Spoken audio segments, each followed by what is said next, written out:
Hello everyone, Silent here. Welcome back to another Bedrock Edition tutorial. Today I'll be showing you how to build this very simple, flush with the wall, hidden piston door for your world. As you can see, when you press the button, you have plenty of time to walk through there. You can press the button from the other side. You have plenty of time to walk back through. And you can also hook this up to a plethora of secret hidden inputs so that this door is completely hidden. It's super easy to tuck away into a random wall in your base, and no one will ever know if it's there. So you can of course make this 2x2 version here, or you can make it just a 1x2 version. And it's very, very simple. So out the back here, you can see that there is quite a bit of redstone spaghetti going on. Basically just a lot of redstone spaghetti. That's the best I can actually describe it as. And that is because there is a supreme lack of quasi-connectivity on Bedrock Edition.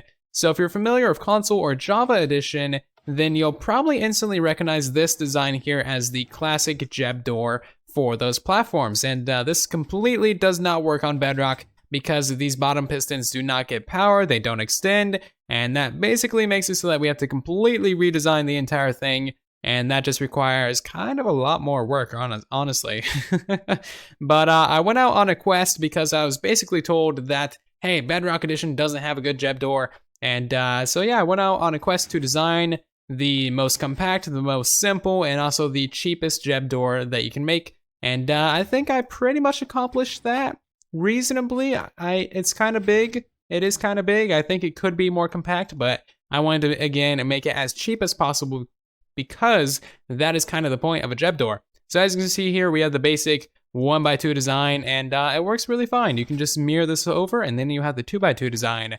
Alright, so with all that stuff out of the way, let's go ahead and jump straight into the tutorial. So down in the description, there's going to be a full list of materials that you can use for this build. It's not very much, but I like to put a materials list with all my tutorials just because I feel professional. So this right here is going to be your floor layer, and this right here is going to be your door frame, or basically your wall right where you're going to be walking through your secret door. So go ahead and walk through your door frame, turn to the right, and go ahead and place down a 2x2 of sticky pistons, and then 2 more sticky pistons facing forward towards your wall. Go ahead and put your door block on the front of that. So this should be the same material as your wall right here. That way, it blends in. There's no way of telling that this is actually a secret door here. Go ahead and place a block to the diagonal of the sticky piston right here.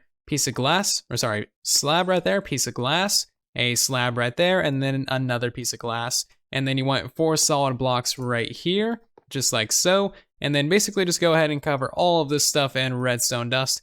Go ahead and put yourself a repeater on 3 ticks right there. And then you want to go ahead and just come down here. So you want 1 solid block diagonal to that one. And then you want 3 more blocks in kind of a corner shape like that. Go ahead and put yourself down 4 more pieces of redstone dust. And then just anywhere on this block, put a lever, and that should activate your door. And as you can see, it works perfectly fine, completely flush with the wall on the front. And that's really all there is to it. So you can, of course, mirror this to the other side. Maybe you want to build this entire thing on the left. Maybe you don't have any room on the right. So then you can have basically the same thing just on the left side. Or you can mirror this, so just have a 2-block gap in between this thing, and then you'll have a 2x2 door similar to how this one over here is. So how exactly do you set up a secret system for activating this door? Well, I'm going to show you one that just requires a trident or a bow to activate. As you can see, we can shoot an arrow or throw a trident at the upper block, and the door opens up, and then we can go through it, and the door will close behind us. It's rather simple, and all it uses is a pressure plate right here, just a wooden pressure plate. And the great thing about this system is that rarely, it would be a very, very rare chance for anyone to ever accidentally find this. So you have to be very accurate with where you throw it, and people usually don't just throw around tridents or shoot arrows in other people's bases or against a random wall. And again, you have to be very specific. If you hit too low or hit too high, it's not going to open the door. But basically how this works is you throw a trident or an arrow up into the corner of that block, it activates the pressure plate, powers the repeater on 4 ticks, and then unpowers that redstone torch. So whenever there is not a trident or an arrow, your doors are closed up, and it works wonderfully. So you can use this with just a regular trident or just a regular bow. However, a loyalty trident actually works the best because that actually comes back to you. You can just throw it up there at that block. It'll open the door, you can walk through, and then it closes behind you.